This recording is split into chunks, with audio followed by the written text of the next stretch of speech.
السلام علیکم فرینڈز، پچھلے کربلا پارٹ 2 میں ہم نے دیکھا کہ عباس رضی اللہ تعالیٰ عنہ کو کیسے شہید کر دیا گیا۔ دھیرے دھیرے سب لوگ شہید ہونے کے بعد حسین ابن علی رضی اللہ تعالیٰ عنہ خود تلوار لے کے کربلا کے میدان میں اترتے ہیں۔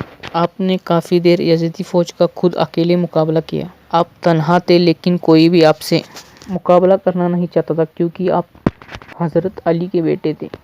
پھر یزید نے کہا اپنے فوج سے کہ تم سب ایک ساتھ حضرت امام حسین پر حملہ کرو، لیکن امام حسین رضی اللہ تعالیٰ عنہ بار بار یہ ثابت کر رہے تھے کہ باطل چاہے تعداد میں کتنا بھی ہو، لیکن حق اور سچائی کی طاقت کے آگے ٹک نہیں پاتا۔ جب جنگ چل رہی تھی تب اسی وقت نماز عصر کا وقت شروع ہو گیا۔ آپ نے یہ فیصلہ کیا کہ زخمی حالت میں بھی نماز ادا کی جائے۔ جیسے ہی آپ سجدے میں گئے تو شیمر جم جوشن نے آپ کے گردن پر تلوار چلا کر آپ کے سر کو جدا کر دیا۔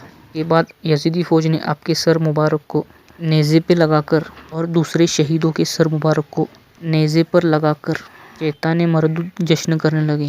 اتہاس کار بتاتے ہیں کہ اس جنگ میں صرف آپ کی ایک ہی اولاد بچ سکی، ان کا نام حضرت زین العابدین تھا، کیونکہ آپ بیماری کے کارن اس جنگ میں نہیں تھے۔ یزیدی فوج نے سب مردوں کو شہید کرنے کے بعد شام کو شہیدوں کی لاشوں کے ساتھ مسلح کیا، جو کہ اسلام میں حرام ہے۔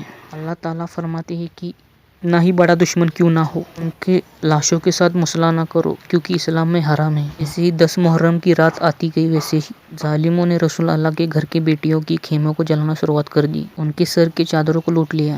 مجھے یزید اس طرح جشن منا رہی تھی کہ اس طرف رسول اللہ کی بیٹیاں کربلا کے میدان میں بے روزگار اور مددگار بیٹھی تھی، اپنے وارثوں کا غم منا رہی تھی۔ تاریخ نے لکھ دیا، امام حسین رضی اللہ عنہ کی شہادت کے بعد خیموں کو آگ لگا دی گئی تو یزیدی فوج ادھر ادھر بھاگ رہی تھی، اور رسول اللہ کے خاندان کے بیٹے اور بیٹیاں کچھ آگ میں جل گئے، کچھ گھوڑوں کے نیچے دب گئے۔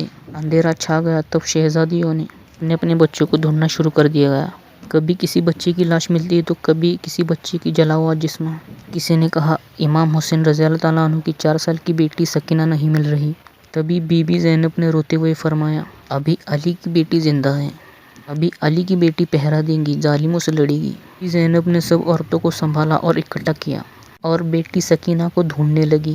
جیسے ہی بی بی زینب پامان لاش کے نزدیک گئی تو بی بی زینب نے دیکھا کہ سکینہ پامان لاش کو لپٹ کے سو رہی تھی۔ بی بی زینب نے سکینہ کو کھڑا کرا اور ماتھے کو چوما اور بیٹھایا اور تمام بیبیوں کے ساتھ پہرا دینے لگی۔ اتنے میں بی بی زینب نے دیکھا کہ کوئی گھڑ سوار تیزی سے یہاں آ رہا ہے۔ بی بی زینب نے کہا، اے گھڑ سوار، جہاں سے آیا ہے ادھر چلا جا، یہاں علی کی بیٹیاں بیٹھی ہوئی ہیں۔ جیسے ہی آپ نے دیکھا گھڑ سوار اور قریب آ رہا ہے تو آپ نے کہا، چلا جا، ہم تمہارے نبی کی نواسیاں ہیں۔ اتنی دیر میں گھڑ سوار نے اپنے منہ سے نقاب ہٹایا تو آپ نے دیکھا کہ آپ کے بابا حضرت علی ابن ابی طالب ہیں۔ آپ نے رو کے بی بی زینب سے فرمایا، میں تیرا بابا علی ہوں۔ جیسے ہی بی بی زینب نے اپنے بابا کو دیکھا، یہاں کے رونے لگی اور فرمانے لگی، ان ظالموں نے قاسم کو شہید کیا، اکبر کو شہید کر دیا، ان ظالموں نے عباس کو بھی شہید کر دیا، انہوں نے پیارے نواسے رسول کو بھی شہید کر دیا، اور تو ان کی لاشوں کے ساتھ مسلح بھی کر دیا گیا، تو اور شہیدوں کے